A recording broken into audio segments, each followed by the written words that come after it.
you, thank you. Such a big pleasure to be here and see this full crowd here. And I'm very excited to be talking about fast-growing companies and the challenges that you may see in this kind of environments, and to discuss a couple of ideas that maybe will help you to navigate these turbulent waters a little bit more easily. And how this started. Have you already had this feeling that, oh my God, this is pure panic, this is pure chaos in your work experience? For me, when I think about this, a few ideas pop up. For example, when I was being a tech lead of a team size of 20 people and still taking part on the on-call rotation. And then 3 in the morning you wake up with an incident, a database went down somewhere in the world and you have to fix it. And then the next day, you have a full day of meetings and important decisions to make.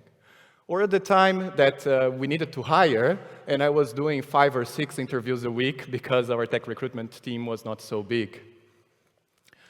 When I reflect about all these moments, I come to realize that this is a big pleasure to be here, because this is what this community is all about these ways of helping each other, where some of us have a little bit more experience with. By means of introduction, hello, I'm Vitor. I was born in Brazil. I worked in companies of different industries, healthcare, finance, education, in companies of different sizes. And in 2015, I relocated to Germany to join the team of Delivery Hero. Delivery Hero, if you don't know, it's a last mile delivery company. And we were scaling quite a lot there. There I have the pleasure to lead the tech team developing our product for our drivers. So these are things like the driver telemetry, enabling order fulfillment, mobile apps, and these kind of flows. And there, of course, there was a lot of challenges, a lot of chaos, and this helped me to come up with a short story today that incorporates a little bit of these things that I've seen, but not necessarily being my own story. It's also the stories of my peers and the people that I met through all these years. Well, we're going to go through the journey of a company scaling from the very beginning moment when there's not so many people and everything is small and very easy to get around with. From the moment that an engineer becomes a lead dev, and then suddenly is leading a larger team, suddenly it's managing multiple teams, and from there to even be leading managers. Well, let's get started. Imagine an engineer. Her name is Anna. So Anna joins this company. There is a big promise. We have a potential to reach millions of people. She's quite excited about this opportunity. She's a fast learner. She likes to explore new things, and she hops on board. In this stage, the company is focused on doing the MVP, doing the first iterations, trying to figure out who their customers actually are. And then something magic happens at some point. The company crosses this line, which the business management understands. I clearly know who our customers are and what pain in the world our product is going to solve. And this is the moment that we should grow as fast as possible.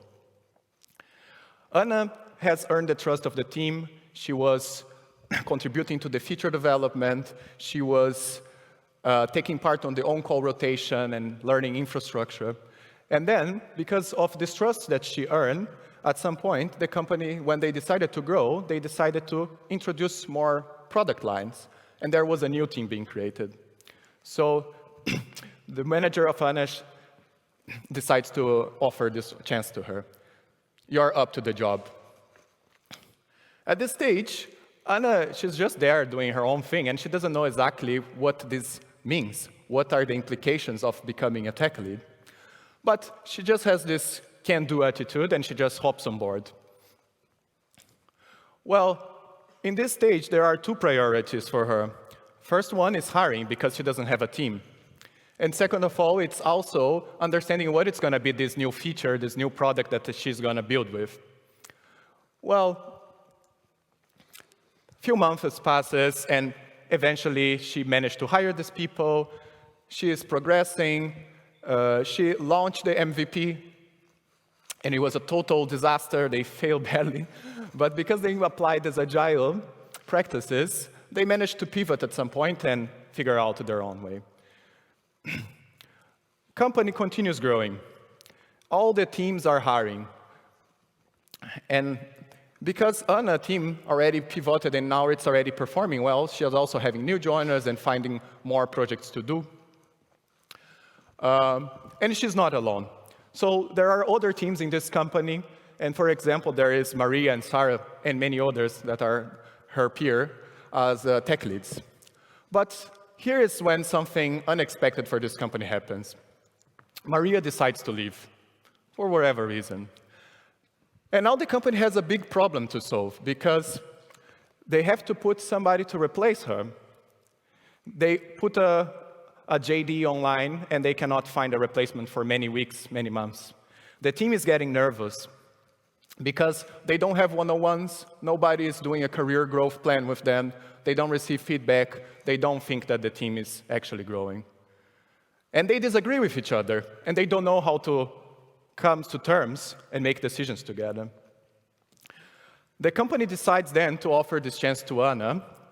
She gladly takes it, more scope. At this stage, she thinks, okay, I'm just going to apply whatever I did on my first team, and it's going to work out. Well, she couldn't be more wrong, because this is a completely different context, completely different set of people. The people that she hired, she already had their trust from the day one, from the hiring process time. But these are people that don't know her and don't trust her. She has to start all over from the beginning. Well, business doesn't stop. Business keeps going. And the company at this stage identified that this team that she's managing now actually can enable the company to grow even further if they can implement certain features, improve their product. Well, Anna's keep hiring, a couple of new joiners pop in. Now she decides to fully focus on this area, and for this, she just promotes one of her team members of the first team to be a tech lead, and then she can spend more time on this project. Well, months passes, and this company reaches the peak. So here, the company is market leader. They are the number one. And here, the end of the scaling process usually happens, because it's when the company is going to stabilize and it's going to focus on just optimizing the product and maintaining the leadership position. Well, this is how the team of Anna looks like around this stage. She introduced a layer of managers between her and the team, and there are multiple teams that are solving multiple problems. Some of the teams are older, and they are already performing at quite a good level because they know each other, they have team agreements, and they just flow. Other teams are completely new, and there's a lot of new joiners. They are still storming, they are still figuring out what are the conventions that they use, how to collaborate with each other. Not everything is perfect.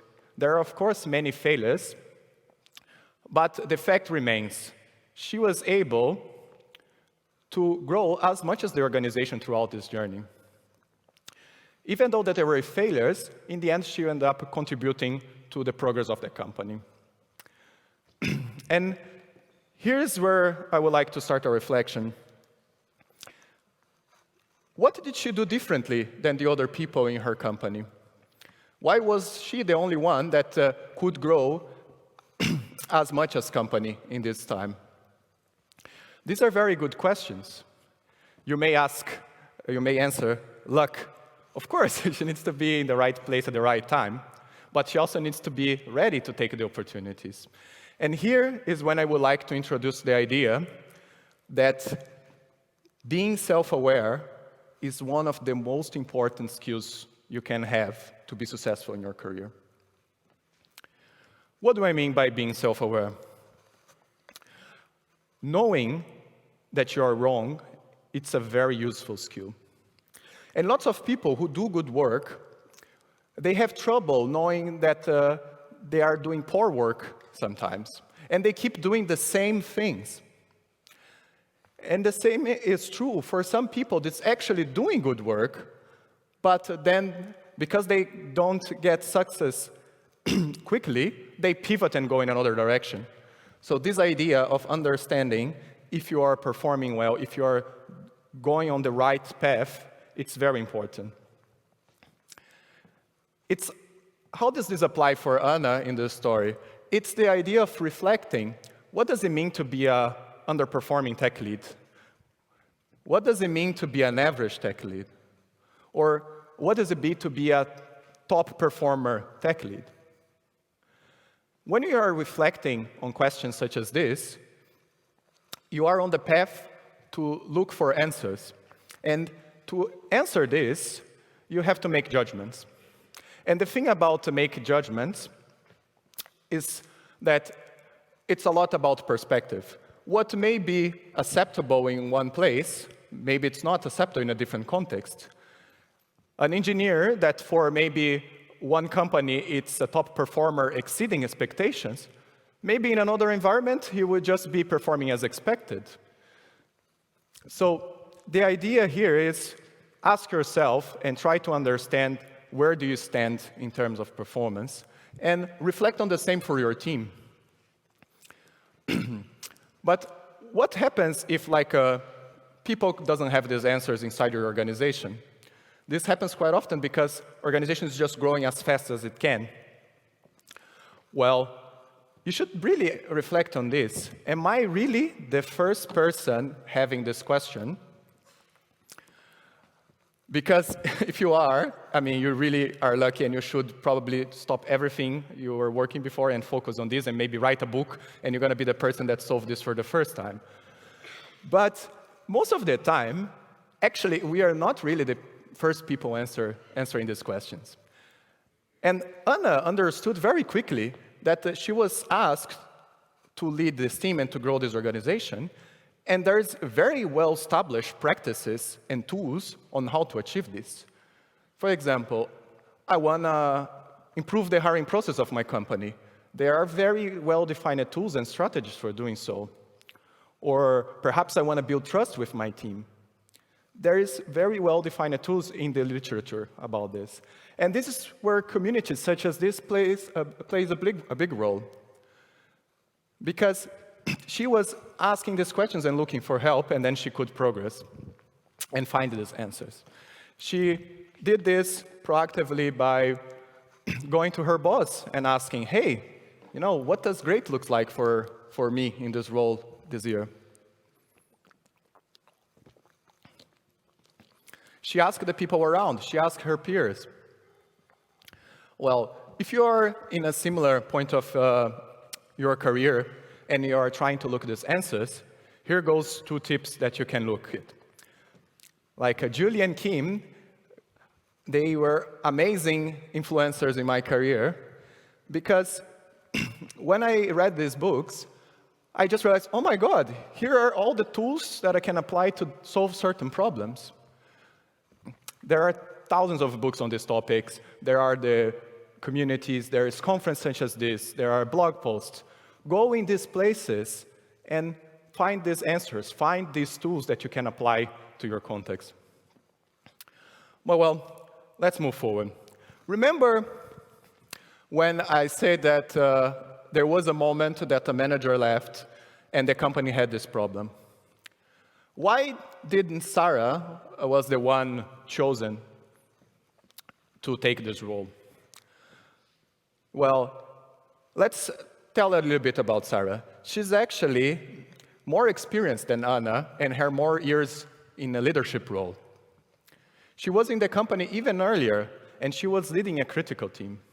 Her team, indeed, was delivering good contributions to the company and contributing to the success.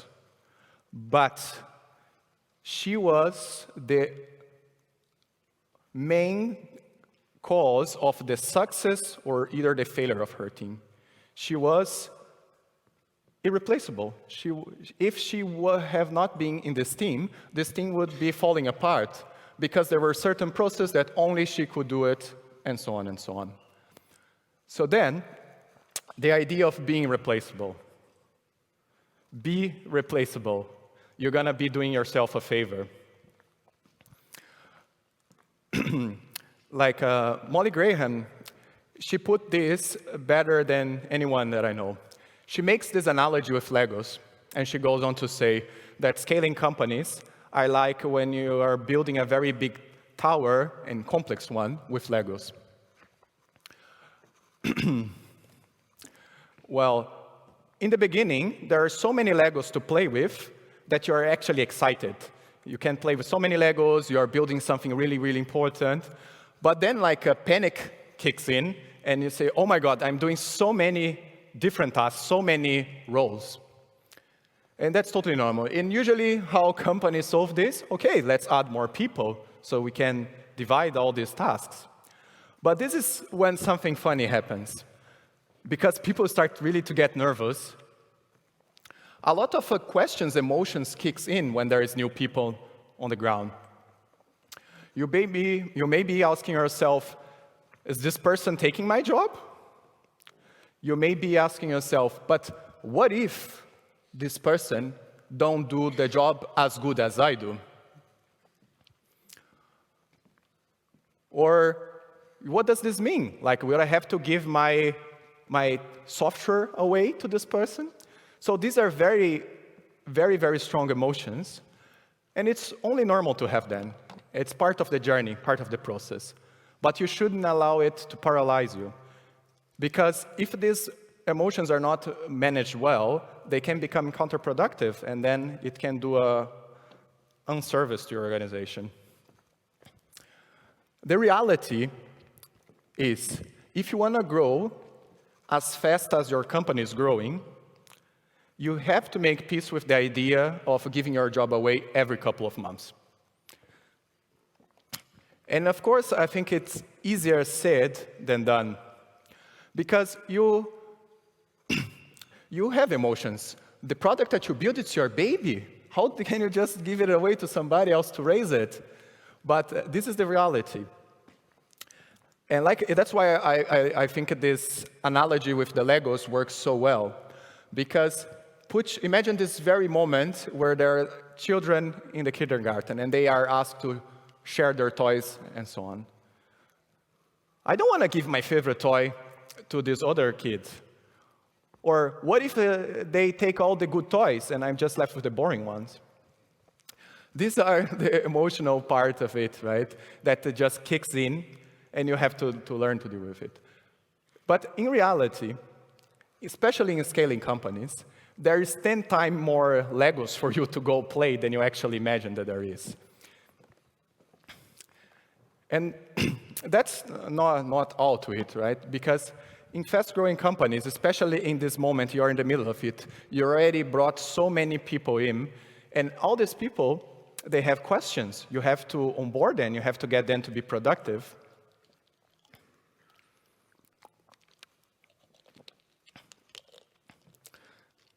To be successful in such an environment, focusing on communication, it's really key. And in the beginning, this goes a little bit smoother in a way, because people know each other. People that has been on the starting days, they are the majority of the people. They know how the process looks like. They know how what are the goals of the company. They have a rough idea of what success looks like. But as soon as you start adding people quickly, and maybe the majority of the people in your organization will be new joiners and still onboarding, you may start having problems with this. This is when the struggle happens. I remember one day when an engineer came to me and said, Vitor, what are actually the expectations on the on-call management process? And I thought, oh my God, what kind of question is this? It's obvious what are the expectations on the on-call process. But just that they weren't. I realized that I haven't even documented the process, and this was just living mouth by mouth, person after person. So what you can do when you reach this stage is really start writing as quickly as you can. writing is thinking. When you are putting the ideas down in pen and paper or in your text editor, you are organizing your ideas, and you should be doing this as early as possible. It may sound a little bit crazy to give this suggestion for a company that's in the early stage, because there's so many other things that I should be doing. But trust me, it really makes a huge difference, the companies that invested this on the early stage versus the ones that didn't. And writing down by itself, it's not the end of this job. You do have to over-communicate. You should be repeating this message in every single chance you have. In the all-hands meeting, maybe you have a newsletter, email, you should be there. In the retrospectives, in the dailies, in the project kickoff. By the moment that you have this feeling that I am over-communicating, probably you are doing just the about right amount of communication.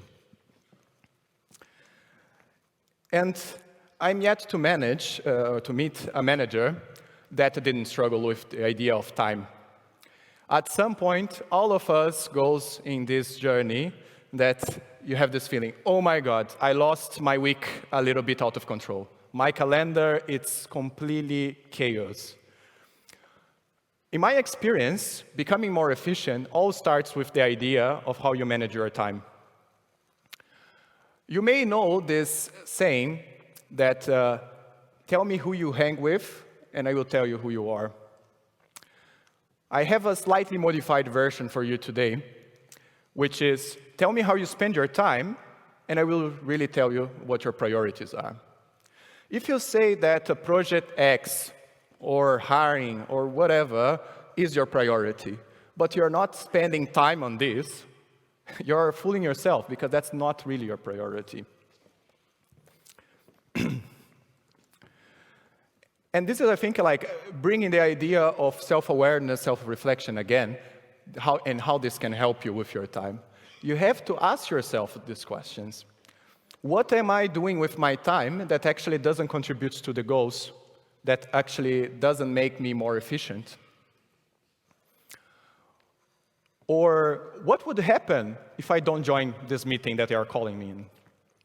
What would happen if I don't do this project that they say that's the most important thing? Reflecting on this, it's a really powerful tool to get you on the right track.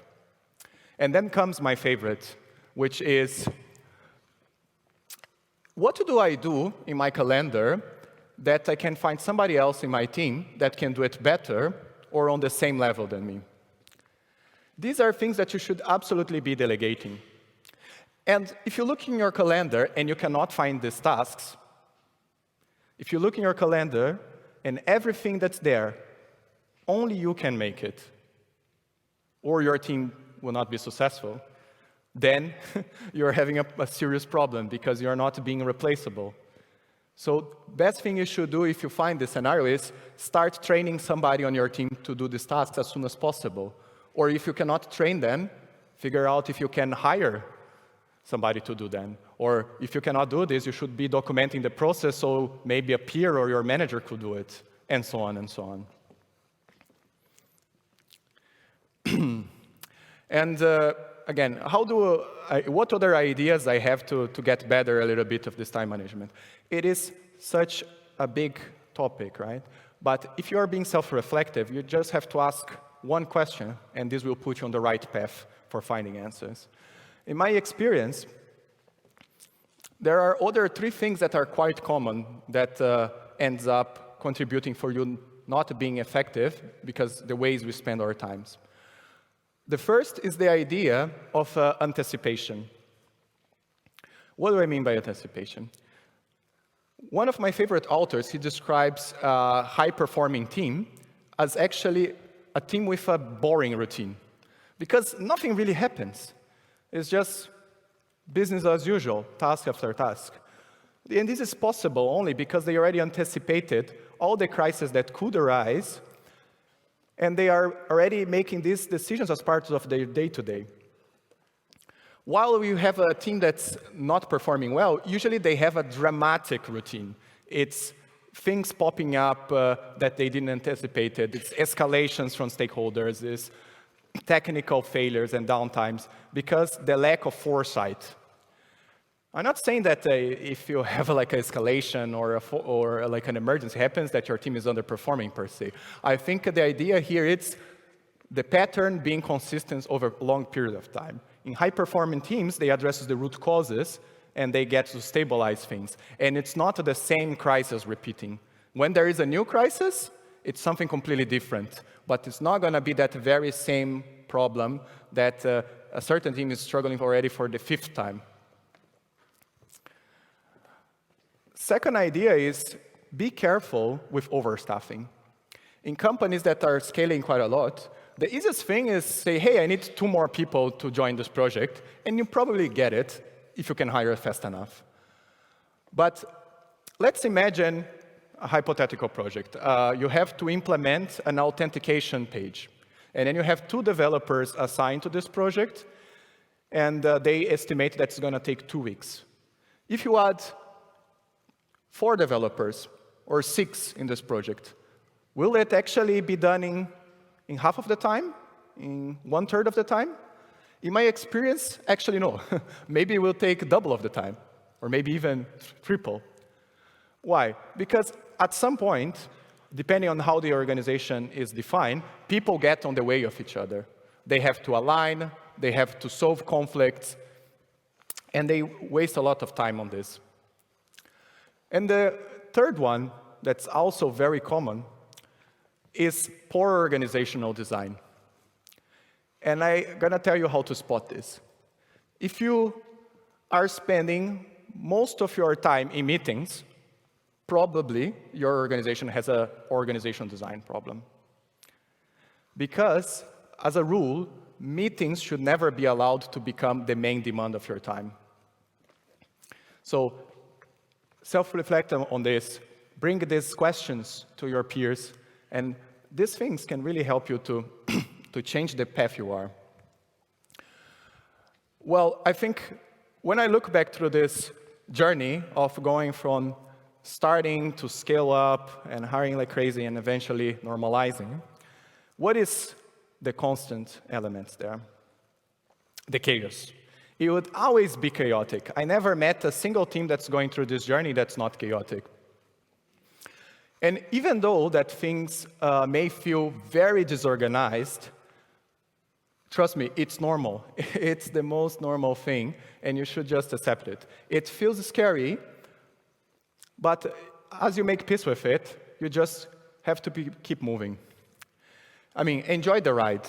Take advantage of this chaos, these ideas, and use it as a learning opportunity for becoming more self-aware, for understanding what it's expected of different roles, of different teams, to understand how you can, and to learn how you can become more replaceable. Don't let the chaos control you. Embrace it, take advantage of it. Thank you.